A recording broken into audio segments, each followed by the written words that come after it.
Now, some airlines are trying to work with those passengers to come to a resolution. Crown 4's Amanda Harry is live at San Francisco International Airport tonight. Amanda, do you see people out there choosing to wear a mask still?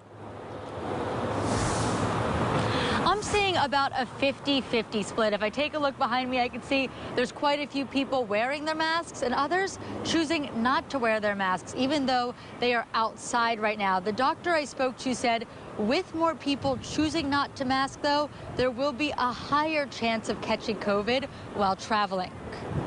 You have to look at your own risk tolerance, your own risk factors, and how much disease you are likely to encounter. A rare sight at the airport. Many people now unmasked after a federal judge in Florida struck down the masking requirement. It shouldn't have been made by a very inexperienced, number one, judge who really was way out of her field. Professor of infectious diseases at UC Berkeley, Dr. John Swartzberg, says he doesn't think it was the right decision.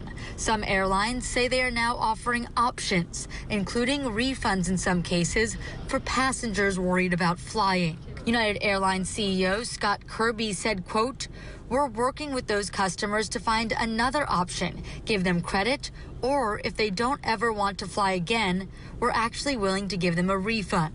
American Airlines CEO Robert Isom said, "But like we do in all these events, we're taking a look at our policies and asking them to get in touch with our reservations office, and we'll make sure that we accommodate them in an appropriate fashion." I spoke to passenger Boline Rachou from France. She says she'll still be wearing her mask. A little bit surprising because we were in the US when it happened.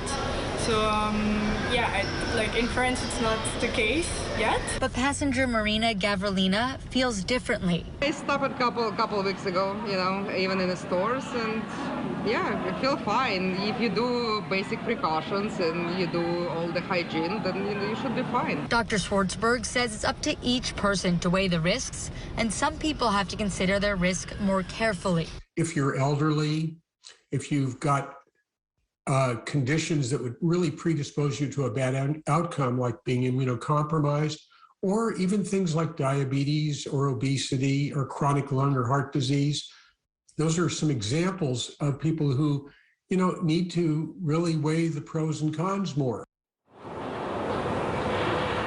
Dr. Swartzberg said if you're worried about trying to protect yourself while traveling, he still recommends wearing a well-fitted mask.